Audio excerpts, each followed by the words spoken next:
안녕하세요. 크리스찬의 톡톡한 책 읽기. 오늘 책은요, 이 책입니다. 헤리티지라는 책인데, 우리말로 유산이란 뜻이잖아요. 좀 작긴 한데, 내용 자체는 아주 우리에게 중요한 메시지를 담고 있더라고요. 자녀들에게 그 어떤 유산보다도 신앙의 유산을 물려주자.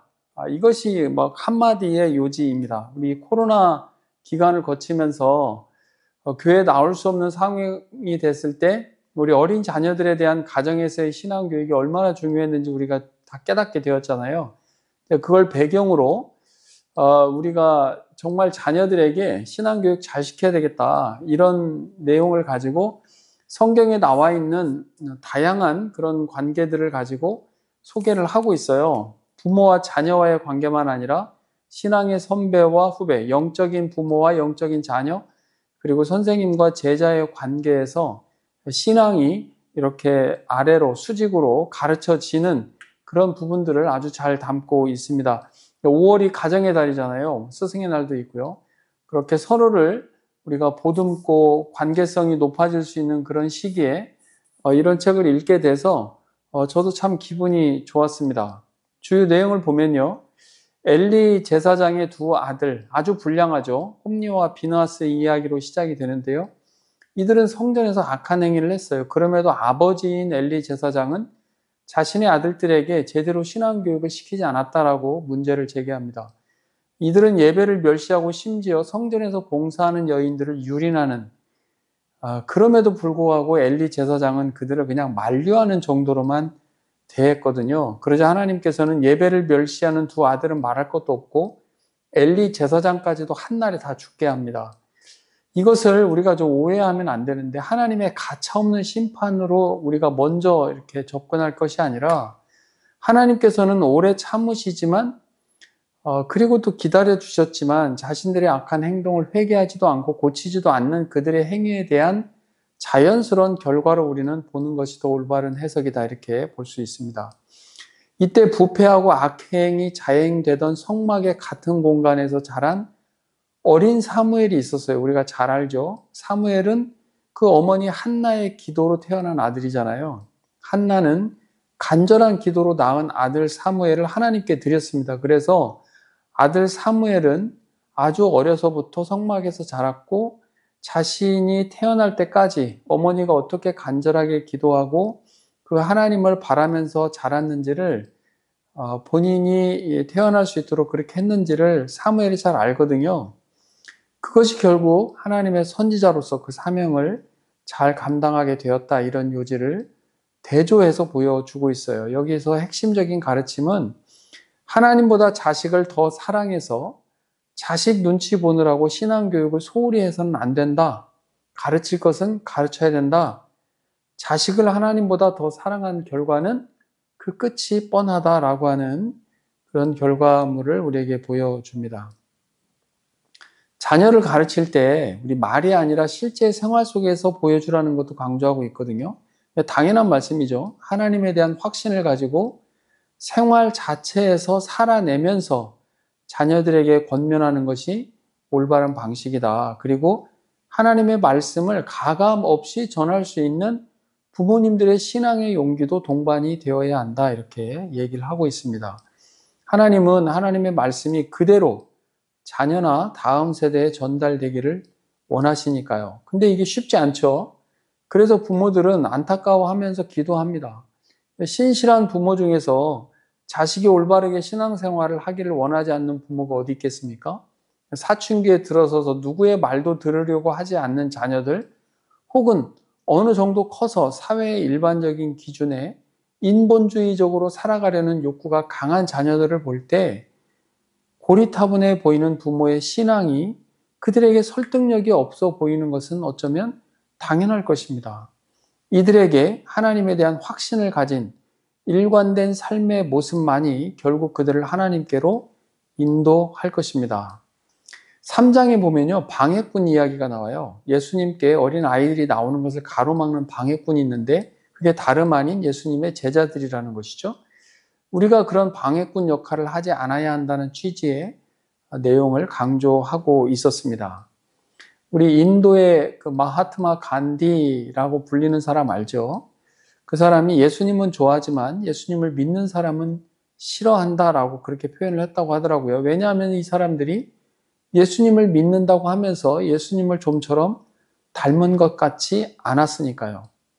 물론 사람은 누구나 예수님이 아니기 때문에 실수할 수도 있고 부족하고 유한한 모습을 보이는 것이 당연합니다. 그러나 이를 감안하더라도 예수님을 믿는 사람으로서 신자가 아닌 다른 사람들과는 남다른 것이 있어야 한다는 것이죠. 뭔가 좀 어나더 레벨, 뭔가 다름이 있어야 되지 않겠냐 이것입니다. 디모데 후서에서 영적인 아들 디모데에게 바울이 권면하는 내용도 소개하고 있는데요. 마지막 때를 살아가는 각박한 시대, 바울은 캄캄한 지하 감옥에 있으면서 에베소 지역에서 목회하는 디모데에게 성도를 돌보는 일에 대해 권면하고 다음 세대를 살아갈 수 있는 힘을 주기 위해서 편지를 보냅니다. 중요한 내용으로는 신자로서 살아갈 분별력과 분별할 기준을 강조한 부분인데요. 바로 성경입니다.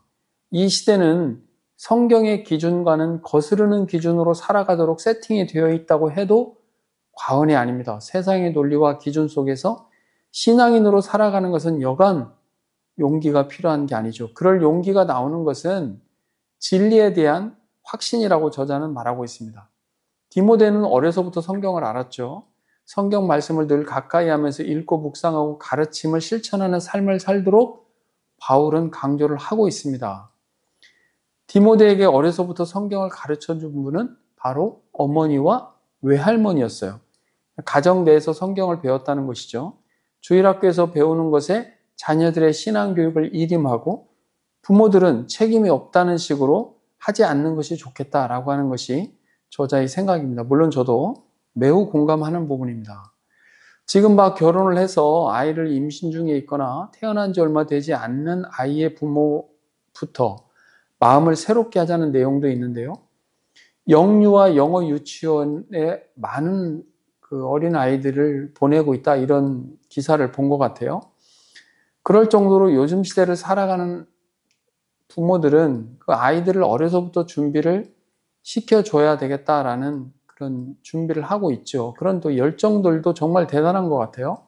어려서부터 그렇게 준비되지 않으면 결국 이 냉혹한 정글 같은 사회에서 도태될 것이다 라고 하는 염려가 있기 때문에 그런 것 같아요. 그런 생각이 압도하고 있는 시대에 자녀들에게 정말 중요한 영적인 교육은 어떠한지를 생각해 보자고도 이야기합니다.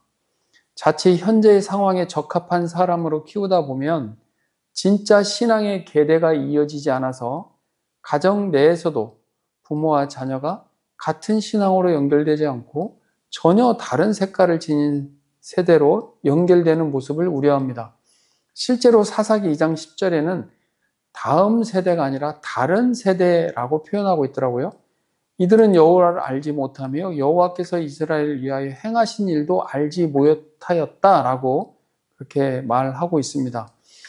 또 하나라 교훈으로 제시되는 사건이 있는데요. 사사기 2장에 나오는 이스라엘 백성들의 복임의 통곡 사건입니다. 이 복임이라는 말은 통곡하는 사람들이라는 복수형의 표현인데요. 이스라엘 사람들이 하나님 앞에서 통곡하며 회개하는 예배를 드리는 장면을 소개하고 있어요. 하나님께서 그들을 책망하셨기 때문에 이스라엘 백성들이 모여서 울면서 통회하는 예배를 하나님께 드린 것이죠. 그럼 잘했죠. 그런데 문제는 눈물의 회개 예배를 드린 후에 달라진 게 전혀 없다는 것입니다. 여전히 가나안 사람들의 사고방식, 우상숭배, 그들의 가치관과 별반 다르지 않게 살았으니까요. 가나안에서 만든 신들과 하나님을 동시에 섬기면서 살아가는 모습이 이어졌기 때문에 그들의 다음 세대는 다른 세대가 되어버렸다는 것입니다. 여기에 가장 크게 영향을 미친 것이 바로 먹고 사는 문제였는데요. 목축을 하던 이스라엘 사람들이 농업을 하던 가나안 사람들에게 농사를 짓기 위한 노하우를 배우고 그들의 삶의 방식에 젖어들면서 이들은 양다리 신앙을 갖게 됐다는 거예요. 당연히 유일신 하나님의 신앙에서 풍요를 추구하는 그들의 바알신을 동시에 섬기게 된 것이죠. 그리고요, 신앙이 자라가는 것, 점진적으로 성화되는 것을 주장하고 있는데, 그런데 그 과정에서 보고 따라가야 할 만한 중요한 사람, 롤모델이 필요하다는 것도 강조합니다. 신앙은 보고 만지고 맛을 보면서 배우는 것이라 먼저 그 길을 걸어간 선배가 있어야 하고 선배를 따라 배울 시간이 필요하다는 것이죠. 먼저 예수님을 믿고 살아가는 우리는 너나 할 것 없이 다음 세대에게 그런 선배가 되어야 한다는 강조를 우리에게 주고 있습니다. 이 예를 사무엘과 다윗의 관계로 예를 들어서 설명을 하고 있더라고요. 다윗이 하나님의 뜻에 맞는 삶을 살아간 데에는 사무엘의 영향이 있었다는 거죠. 지금 시대를 살아가는 우리도 그렇습니다. 예수님을 닮아가려고 살았던 앞선 세대의 삶이 다음 세대에게는 좋은 본보기가 될 것입니다. 부모가 그 역할을 해주는 것이 가장 지대하겠죠. 신앙은 절대 혼자서 만들어지지 않으니까요. 신앙을 전수한다는 표현도 여러 군데에서 소개를 하고 있어요. 관계성이죠. 모세와 여호수아, 바울과 디모데, 사무엘과 다윗, 그리고 모르드게와 에스더, 바나바와 마가, 요한의 이야기에서도 같은 맥락으로 이어지고 있었습니다. 그 중에서 한 스토리만 소개하면요. 바나바와 마가, 요한의 관계에서 좋은 사례가 나오더라고요. 마가, 요한을 실패한 청년으로 보았고 실패한 청년 마가, 요한을 다시 일으켜 세우고자 했던 바나바의 모습을 소개하고 있었습니다. 마가의 다락방을 가지고 있었던 분이 마가의 어머니잖아요. 단순한 재력가 정도가 아니라 예수님의 제자들 120명 정도를 집으로 들이고 돌보는 일에 헌신했던 신앙 소유자였죠. 이를 직접 보고 자란 아들이 바로 마가였는데 마가는 하나님을 잘 믿는 제자를 꿈꿨던 것 같아요. 그래서 바울이 바나바와 1차 선교 여행을 떠날 때 그들의 수행원으로 따라갑니다. 그런데 선교 여행 도중에 선교팀과 헤어져서 마가는 그냥 예루살렘으로 혼자서 돌아가고 말아요. 그 이유는 성경에 나오지 않지만 2차 선교 여행 때 바울은 마가를 선교팀에 넣는 것에 반대를 하죠. 그 문제 때문에 바나바와 심하게 다투고 결국 선교팀이 갈라집니다. 이 와중에 바나바는 바울과 팀을 분리하는 것을 감수하면서까지 마가 요한을 자신의 팀에 넣어서 따로 선교를 떠나게 됩니다. 이후에 알다시피 바나바에 대한 내용은 성경에 더 이상 나오질 않아요. 근데 마가는 나옵니다. 마가는 약 10년 정도 지난 후에 바울의 서신에 등장하는데 바울이 마가를 매우 그리워하고 마가에 대한 친절한 감정을 잘 드러내고 있어요. 바울이 보기에도 마가는 훌륭한 신앙의 일꾼으로 성장한 것이 틀림없는 거죠. 마가는 우리가 보고 있는 마가복음을 기록한 사람이고요. 이후에 알렉산드리아 교회의 감독이 되었던 사람으로 알려지고 있습니다. 바울이 마지막에 보고 싶었던 두 사람이 있는데 그게 누구냐면 디모데와 바로 마가입니다. 마가는 비록 실패를 하긴 했지만 디디고 일어서서 회복된 사람의 대표적인 모습으로 봐야 하는데요. 그 중심 역할로 바나바를 빼놓을 수 없다는 것입니다. 바나바가 잡아주지 않았다면 마가는 어떻게 되었을지 모를 일이죠. 사람이 성장할 수 있도록 돕는 것만큼 귀한 사랑이 없습니다. 물론 이 내용은 이 책에 나오는 내용은 아닌데 스캇팩이라고는 기독교 철학자가 그런 말을 했어요. 사랑은 다른 사람이 성장하도록 돕는 것이다. 그것이 진짜 사랑이다. 제가 이 책을 보면서 그런 느낌이 많이 있었고 정말 그 귀한 다음 세대를 사랑하고 보살피고 그들에게 신앙을 전수해 주고 싶은 이 저자의 아주 따뜻한 마음이 가득 담겨 있는 그런 책이었습니다. 이 책은 신앙의 부모들에게, 어른들에게, 선생님들에게, 신앙의 선배들에게 권할 수 있는 아주 좋은 책으로 강력히 저는 추천하고 싶네요. 저도 이 책을 보면서 선물하고 싶은 어떤 사람이 생각이 나기도 했었어요. 아주 쉽게 써 있어서 이게 작죠? 예, 크게 양이 많지 않아요. 쉽게 써 있고 또 술술 읽히기 때문에 크게 부담되지 않지만 담겨 있는 내용은 이 시대에 꼭 필요한 정말 중요하고 무게감 있는 그런 메시지를 담고 있는 책이다. 이렇게 생각합니다. 크리스찬의 톡톡한 책 읽기 헤리티지 마치겠습니다. 감사합니다.